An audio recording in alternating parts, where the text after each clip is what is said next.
Astaghfirullah. Assalamualaikum warahmatullahi wabarakatuh.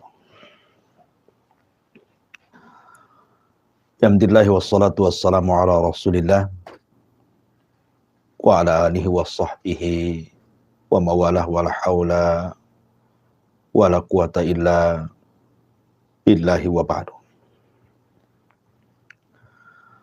Alhamdulillah, segala puja dan puji hanya milik Allah subhanahu wa ta'ala. Salawat dan salam tentunya kita hadiahkan hanya kepada Rasul kita, Nabi besar Muhammad sallallahu alaihi wa ala alihi wasallam. Pembahasan di pagi hari ini kita akan melanjutkan kajian tafsir singkat masih dari surah-surah pendek dalam juz amma yang sempat tertunda. Dan pagi hari ini kita akan membahas surah Alam Nashrah Laka Sadrak ataupun suratul Syarh. Ma'asyiral muslimin yang dimuliakan Allah subhanahu wa ta'ala. Bicara tentang suratul Syarh atau Alam Nashrah Laka Sadrak. Surat ini secara tartib dari Al-Quran jatuh pada surat ke-94 dengan jumlah ayat 8, jumlah kalimat 27, dan jumlah huruf 102 huruf. Dan surat ini disebut dengan surah Makkiyah, artinya surat turun sebelum hijrah Nabi sallallahu alaihi wa ala alihi wasallam. Ma'asyiral muslimin yang dimuliakan Allah subhanahu wa ta'ala. Kita tahu bahwa periode Mekah adalah periode yang sangat melelahkan bagi perjalanan dakwah Nabi sallallahu alaihi wasallam. Banyak tantangan, banyak rintangan, terutama dari para pembesar Quraisy. Tak jarang mereka bukan hanya menyakiti Nabi sallallahu alaihi wasallam dengan lisan-lisan mereka, seperti mengatakan Rasul adalah orang gila, Rasul adalah seorang penyihir, Rasul adalah tukang perangkai syair. Terkadang juga mereka menyakiti secara fisik, seperti dengan cara pengepungan yang terjadi kepada Bani Hashim selama 3 tahun lamanya, sehingga melelahkan Nabi Shallallahu Alaihi Wasallam. Atau tak jarang juga upaya pembunuhan dan begitu seterusnya. Maka Nabi Shallallahu Alaihi Wasallam merasa sempit dadanya. Dari sini Allah subhanahu wa ta'ala ingin memberikan nikmat kepada Rasul. Nikmat yang sangat besar, berupa kelapangan dada Rasul supaya bisa menghadapi segala tantangan dan rintangan dakwah ke depannya. Makanya Allah subhanahu wa ta'ala mengatakan, Alam nashrah laka sadrak. Bukankah kami telah melapangkan dadamu, wahai Muhammad? Kalimat alam nashrah laka sadrak ini sebuah pertanyaan yang sifatnya istifhami atau takriri. Maknanya tidak perlu dijawab, karena Allah subhanahu wa ta'ala sudah melapangkan dada Rasul sebelum Nabi sallallahu alaihi wasallam memintanya. Dan inilah perbedaan Nabi sallallahu alaihi wasallam dengan Musa alaihi salatu wassalam. Kalau Musa alaihi salatu wassalam ketika berdakwah kepada Fir'aun bersama Harun, Musa meminta kepada Allah subhanahu wa ta'ala untuk dilapangkan dadanya.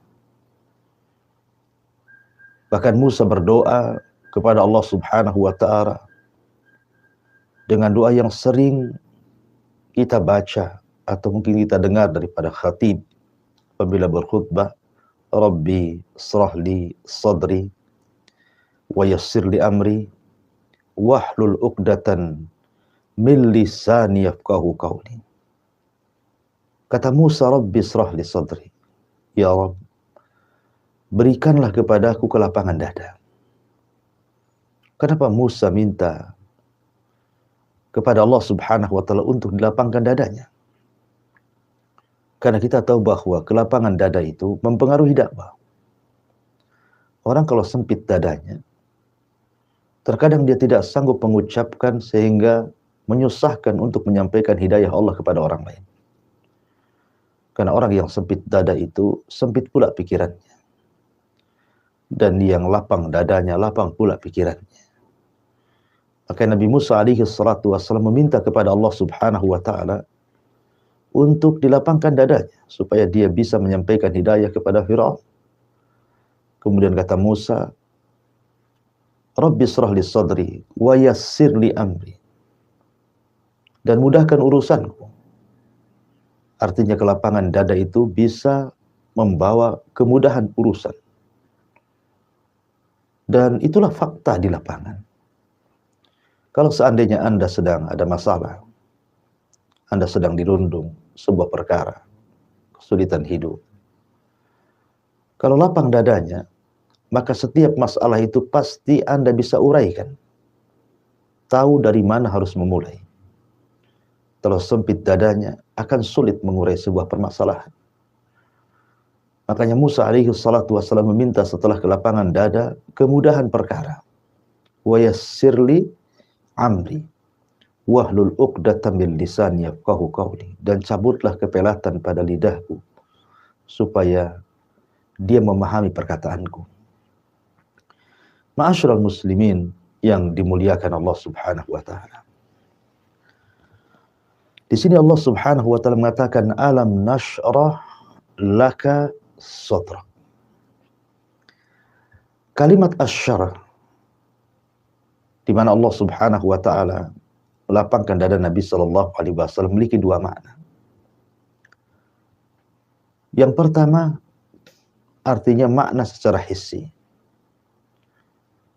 Di mana Nabi sallallahu alaihi wasallam betul-betul dilapangkan dadanya dengan cara dibelah dadanya.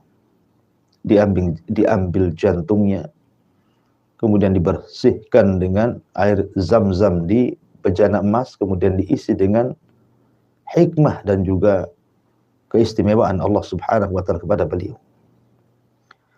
Dan itu terjadi dua kali. Dalam pendapat yang sahih, walaupun ada yang berpendapat 3 kali. Pertama, sewaktu Nabi sallallahu alaihi wasallam berada di pangkuan Halimah Sa'diyah. Seorang wanita dari Hawazin, dari Bani Bakar.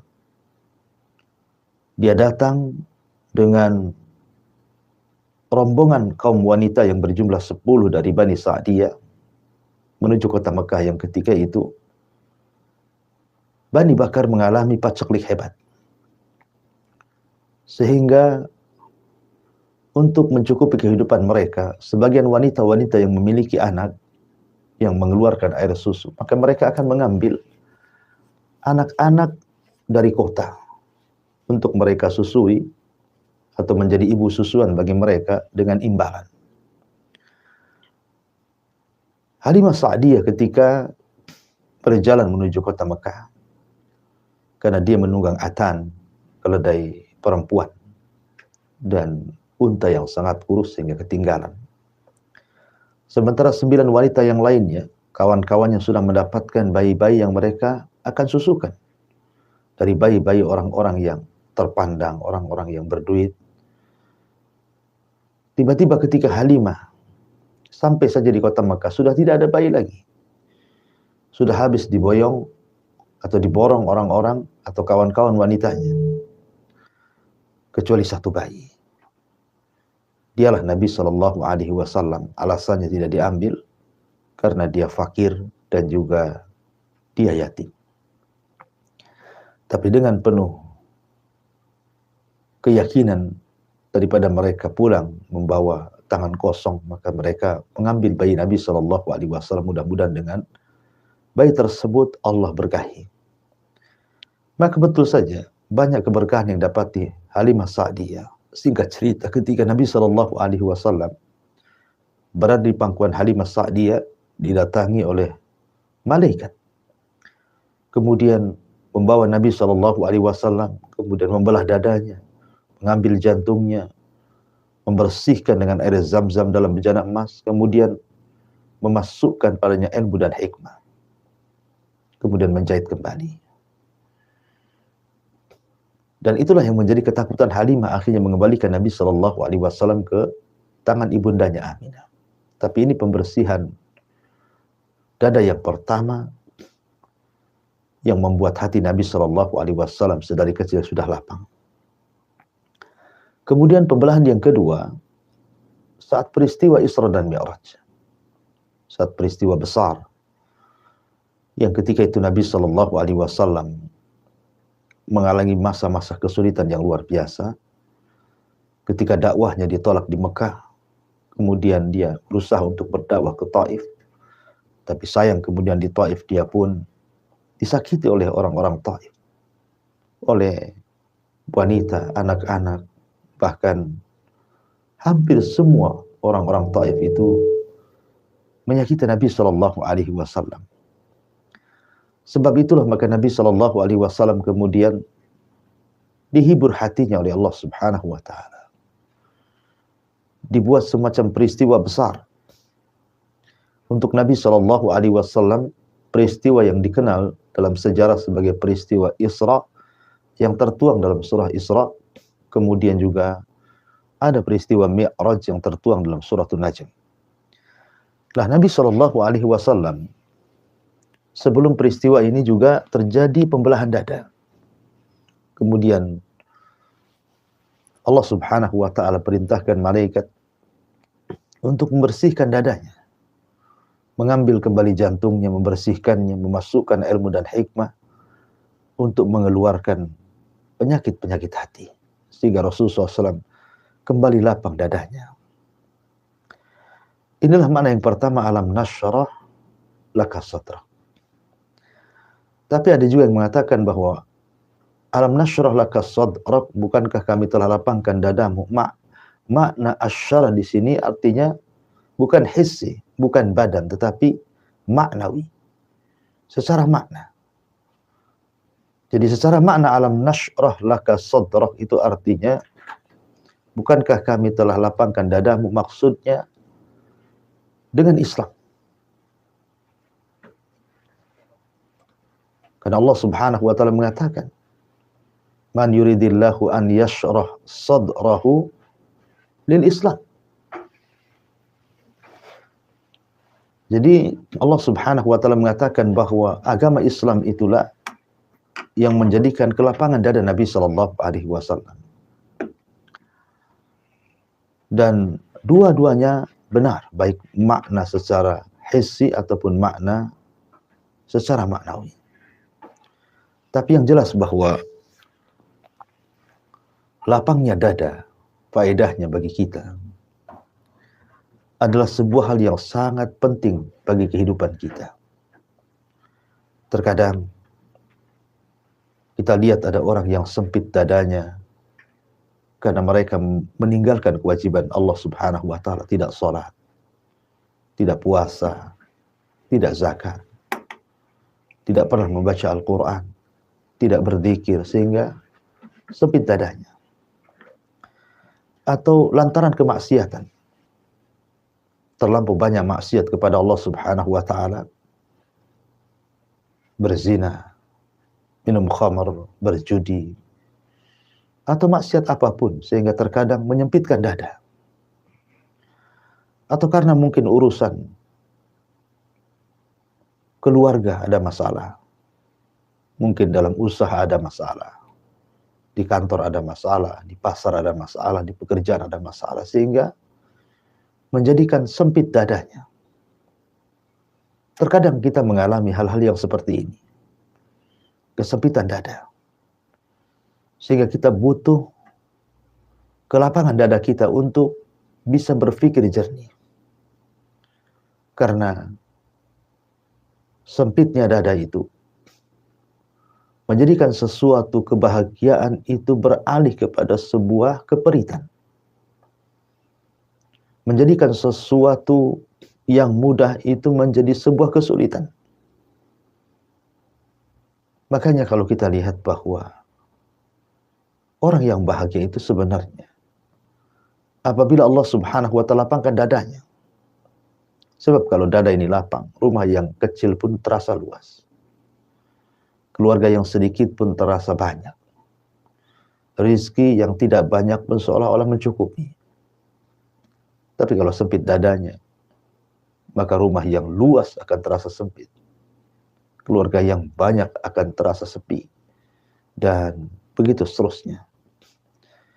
Makanya kita meminta kepada Allah Subhanahu wa Ta'ala agar terus dilapangkan dada kita. Minta kepada Allah. Seperti permintaan Musa alaihi salatu wassalam, Rabbi israh li sadri. Ya Allah, lapangkan dadaku. Ya Allah, lapangkan dadaku. Karena sekali lagi bahwa kelapangan dada ini bisa menjadikan yang tertutup terbuka. Bisa menjadikan sesuatu yang sempit menjadi lapang. Bisa menjadikan sesuatu keperitan menjadi sebuah kebahagiaan. Maka Allah Subhanahu wa Ta'ala mengatakan, alam nashrah laka sadrak. Kemudian Allah Subhanahu wa Ta'ala mengatakan, wa wada'na anka wizrak alladhi anqadha dhahrak. Di sini Allah Subhanahu wa Ta'ala mengatakan, wa wada'na, dan kami angkat darimu wizrak, dosa-dosamu, kesalahanmu. Alladzi anqadha, yang membebani atau memberatkan, dhahraka, pundakmu. Di sini Allah Subhanahu wa Ta'ala melanjutkan firman-Nya. Setelah Allah Subhanahu wa Ta'ala katakan alam nashrah laka sadrak, dan itu sebuah nikmat yang Allah Subhanahu wa Ta'ala anugerahkan kepada Nabi SAW berupa kelapangan dada. Setelah itu Allah berikan nikmat lagi. Alladzi anqadha dhahrak, yang telah mengangkat semua kesalahanmu, yang memberatkan pundakmu. Dari ayat ini ada sebuah pertanyaan. Apakah seorang nabi melakukan dosa? Apakah seorang nabi melakukan dosa? Karena ada bahasa yang mengarah ke situ. Di mana Allah mengatakan, wa wada'na anka wizrak, dan kami angkat atau kami hilangkan darimu kesalahanmu, seolah Nabi SAW melakukan dosa. Maka jawabannya ya. Mungkin seorang nabi itu melakukan dosa. Tetapi dosa yang dilakukan para nabi itu berbeda dengan dosa yang kita lakukan. Dosa yang dilakukan para nabi itu bukan seperti dosa yang kita lakukan, dosa-dosa besar. Tidak. Nabi itu maksum dari melakukan dosa besar. Yang dimaksud di sini adalah dosa-dosa yang berkaitan dengan kesalahan-kesalahan. Seperti itu contohnya ketika Nabi SAW sedang berdakwah kepada para pembesar Quraisy. Kemudian datang Abdullah ibn Ummi Maktum yang buta, yang ingin masuk Islam. Tapi oleh Nabi SAW dicueki. Sama sekali tidak dilihat. Bahkan Nabi SAW bermuka masam dan berpaling wajahnya. Alasan Nabi SAW karena para pembesar Quraisy ini ada peluang kalau seandainya mereka masuk Islam, maka bisa membawa kabilahnya masuk Islam. Sementara orang buta ini, hanya dia seorang. Boleh jadi hanya, kalaupun dia masuk Islam tidak berpengaruh kepada yang lainnya. Tapi Allah Subhanahu wa Ta'ala memandang sikap Nabi ini salah. Sehingga Allah Subhanahu wa Ta'ala turunkan abasa wa tawalla an ja'ahul a'ma. Allah Subhanahu wa Ta'ala turunkan ayat ini, abasa wa tawalla, ketika bermuka masam dan berpaling, ketika datang seorang laki-laki yang buta, maksudnya Abdullah bin Ummi Maktum. Tidak boleh dilakukan seorang nabi seperti ini. Karena Abdullah bin Maktum jelas-jelas ingin masuk Islam, sementara orang-orang kafir Quraisy itu belum tentu mereka masuk Islam. Lah kesalahan-kesalahan yang seperti ini yang dimaksud wa wada'na anka wizra, dan kami letakkan kesalahan-kesalahan dari wahai Muhammad. Ataupun mungkin contoh yang lain ketika Nabi Shallallahu Alaihi Wasallam memutuskan hukuman bagi para tawanan Badar. Ketika itu Nabi Shallallahu Alaihi Wasallam memilih idenya Abu Bakar dan tidak mengambil pendapatnya Umar. Sementara Allah Subhanahu Wa Taala menguatkan pendapatnya Umar. Kesalahan-kesalahan yang seperti ini yang dimaksud, dan kami angkat darimu kesalahan-kesalahanmu yang memberatkan punggungmu. Tapi yang jelas bahwa Nabi Shallallahu Alaihi Wasallam adalah manusia yang suci, diampuni dosanya yang telah, yang sedang, dan yang akan datang. Sebagaimana hadis Aisyah radhiyallahu anha, ketika Nabi Shallallahu Alaihi Wasallam sedang sholat malam, kemudian tanpa terasa tangan Aisyah Ummul Mukminin memegang kaki Nabi yang pecah-pecah. Kemudian Aisyah radhiyallahu anha mengatakan, ya Rasulullah, bukankah dirimu sudah diampuni dosa yang telah, yang sedang, dan yang akan datang? Kenapa kau berbelah letih seperti ini?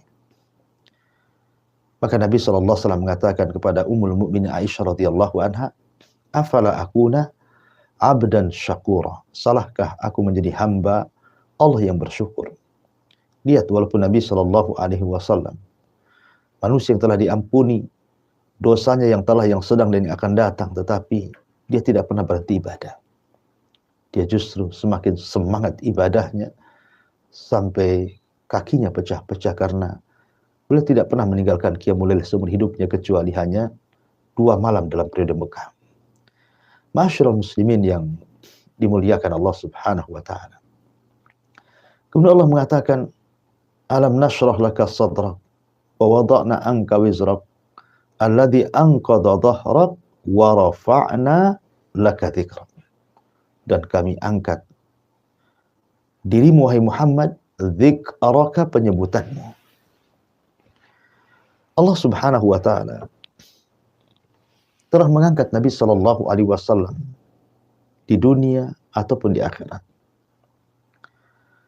Lihat di dunia, bagaimana seorang muadzin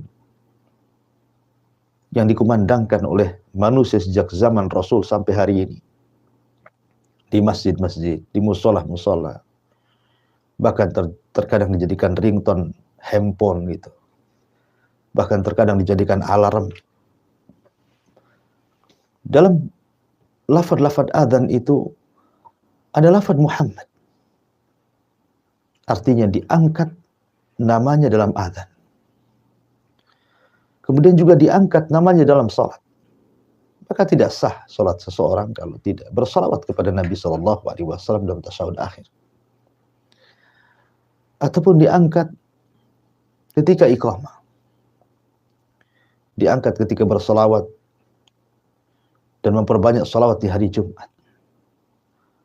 Bahkan diangkat namanya, bahwa nama terbanyak di dunia adalah mengikuti nama beliau. Kalau kita survei nama-nama manusia di dunia ini, maka nama Muhammad Sallallahu Alaihi Wasallam itu paling banyak. Orang memberi nama anaknya dengan nama Muhammad ataupun Ahmad. Satu dunia ini.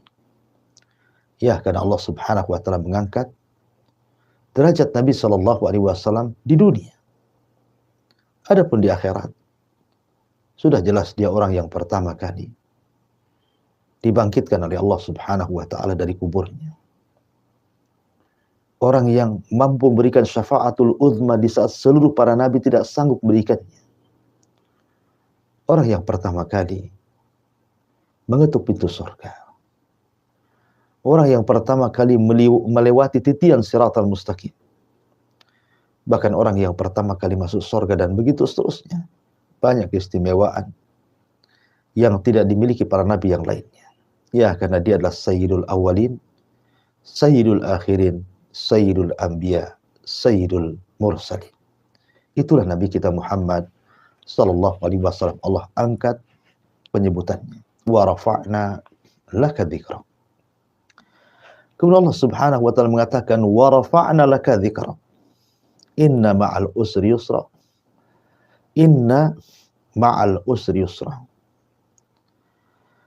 Allah Subhanahu wa taala mengatakan setelah wa rafa'na laka dzikrak, fa inna ma'al usri yusra, inna ma'al usri yusra. Fa inna ma'al usri yusra. Inna ma'al usri yusra. Saya ulangi dari awal sedikit. Bahwa surah Asy-Syarah ini adalah surah Makkiyah. Namanya surah Makkiyah ini, Nabi Shallallahu Alaihi Wasallam mengalami keperitan dakwah yang luar biasa, kelelahan, keletihan, tantangan, rintangan, ujian, macam-macam. Tapi Allah Subhanahu wa taala menghibur Nabi Shallallahu Alaihi Wasallam dengan mengatakan fa inna ma'al usri yusra, inna ma'al usri yusra. Seolah-olah mengatakan di balik kesulitan yang kau hadapi Muhammad, ada kemudahan, tenang. Di balik keperitan akan ada kebahagiaan. Di balik ujian pasti akan ada kelapangan. Inna ma'al usri yusra. Di sini al-usr menggunakan alif lam. Sementara yusra tidak menggunakan alif lam alias nakirah. Seolah-olah ma'rifat itu tidak memiliki makna kecuali satu. Beda dengan nakirah, bisa memiliki makna dalam bilangan itu lebih. Seolah-olah Allah ingin katakan kalimat fa inna ma'al usri yusra, inna ma'al usri yusra itu, kalau kamu ditimpakan satu kesulitan, maka akan datang kepadamu 2 kemudahan, 3 kemudahan, 4 kemudahan. Seperti itulah. Maka kita katakan kepada orang-orang yang mungkin hari ini Anda sedang memiliki masalah dalam ekonomi. Ingat, pada setiap kesulitan itu ada kemudahan. Bagi Anda yang hari ini Anda mungkin dapat musibah, mungkin Anda kecelakaan, maka saya katakan inna ma'al usri yusra. Ingat, pada setiap kesulitan itu pasti ada kemudahan. Bagi Anda yang ada masalah keluarga, cekcok antara suami istri, ingat, inna ma'al usri yusra. Dalam kesulitan yang sekarang Anda hadapi, nanti akan ada kemudahan. Bagi Anda yang ditimpa apapun masalahnya, masalah apa saja, maka ingat, inna ma'al usri yusra. Pada setiap kesulitan itu pasti ada kemudahan. Yakin. Kesulitan itu adalah ujian dari Allah Subhanahu wa taala untuk mengangkat derajat kita. Terkadang untuk menggugurkan dosa-dosa kita. Ma'asyiral muslimin yang dimuliakan Allah Subhanahu wa taala. Kemudian Allah Subhanahu wa taala akhiri ayatnya, fa idza faragta faqsab. Apabila engkau sudah selesai melakukan sebuah perkara, fangsab, maka berdirilah. Beribadahlah kepada Allah Subhanahu wa taala. Artinya fa idza faragta, kalau engkau selesai wahai Muhammad, kau selesai mengurus umatmu, mengurus sahabat-sahabatmu, mengurus keluargamu, mengurus anak-anakmu, mengurus masyarakatmu. Fangsab, bukan berarti kemudian Anda tidur, Anda istirahat, tidak. Maka mulailah berdiri, beribadah, berikan hak Allah Subhanahu wa taala. Seolah-olah di dunia ini kita tidak beristirahat. Kalau kita sudah melakukan satu ibadah, maka lakukan ibadah yang lain. Kalau sudah selesai, lakukan lagi ibadah yang lainnya. Kalau sudah selesai, lakukan ibadah yang lain. Dan begitu seterusnya, agar kita ditutup dengan ibadah yang biasa kita lakukan. Fa'amma man a'ta wattaqa wa saddaqa bil husna fasanuyassiruhu lil yusra. Fasanuyassiruhu lil yusra. Kalau kita sudah dimudahkan melakukan sebuah ibadah, kemudian melahirkan ibadah yang lain, maka Allah Subhanahu wa taala sudah mudahkan kita melakukan ibadah, maka Allah mudahkan lagi sehingga kita akan ditutup dengan kemudahan ibadah kepada Allah Subhanahu wa taala. Inilah tafsir singkat daripada surah Asy-Syarah. Saya kembalikan kepada moderator, falyatafaddal mashkura. Bagus, sampai sekolah paparannya dalam pemaparan tafsir dalam surat Al-Insyirah, Al-Nasr. Dan sahabat semuanya, sejauh misal TV begitu luas dan mendalamnya surat pendalaman tentang tafsir surat ini, dan semoga kita bisa menarik suatu hikmah yang baik dari pemaparan sudah diberikan oleh Ustaz Abu Hurairah. Kalau telah bisa berinteraksi bersama kami 0811 sehingga antum jika ingin dan lewat WhatsApp silakan melakukan 810 Baik, kita kembali dalam program tafsir program berbagi dalam tafsir Al-Insyirah Al-Nasr. Begini Ustaz, ada satu hal yang ditanyakan tentang hal ini. Berarti sesungguhnya manusia itu diciptakan Allah itu beribadah ya Ustaz ya, sedang hidup ya. Dan beribadah itu berarti dibutuhkan suatu dibutuhkan suatu rahmat dari Allah biar kita bisa mudah Ustaz ya untuk melakukan ibadah dengan benar tentunya. Dan apapun kegiatan kita lakukan, baik itu kita dalam keadaan lapang maupun keadaan sempit, kita harus tetap mempunyai pemikiran bahwasannya semua ini adalah sudah jadi suatu kodar kita ya Ustaz. Pertanyaannya adalah begini Ustaz, dengan hal ini berarti apakah kita memang harus menyadari bahwasannya semua perbuatan kita itu tidak sia-sia Ustaz ya? Gimana Ustaz? Iya. Iya, alhamdulillah. Semua yang kita lakukan itu dari kebaikan kepada Allah Subhanahu wa taala tentu tidak ada yang sia-sia. Tugas kita ini bukan menyandarkan kepada takdir. Karena ada sebagian sahabat yang datang kepada Rasul. Rasul, kalau memang takdir kita sudah menjadi penghuni neraka, lalu buat apa seibadah? Toh juga dengan lelah letihnya ibadah, berujung saya harus masuk neraka. Tapi Nabi SAW membantah dengan mengatakan, jangan kalian pikirkan, karena takdir kalian tidak tahu. Kata Nabi SAW, i'malu fakullun muyassarun lima khuliqa lahu. Sudah banyak-banyaklah beramal kalian. Karena kalian akan dimudahkan dengan itu. Kemudian Nabi SAW membawa satu ayat dalam Al-Quran, fa'amma man a'ta wattaqa, barang siapa yang memberi karena ketakwaannya, wa saddaqa bil husna, dan membenarkan dengan kebaikan, dengan surga, dengan pahala, fasanu yassiruhu lil yusra, maka kami sudah mudahkan ibadah dia kepada Allah, maka kami akan lebih mudahkan lagi sehingga ditutup dengan itu. Jadi tugas kita ini jangan mikirkan takdir. Kita tidak pernah diperlihatkan takdir kita seperti apa, apakah kita termasuk penghuni neraka atau ke surga. Tapi kita hanya dituntut untuk beramal, dan beramal. Supaya dengan memperbanyak amalan itu dan dimudahkan, satu amalan melahirkan amalan yang lain, satu ibadah melahirkan ibadah yang lain, kita dibiasakan dengan itu. Dan sebagaimana hadis Nabi SAW bahwa seseorang mati itu ditentukan kebiasaan hidupnya.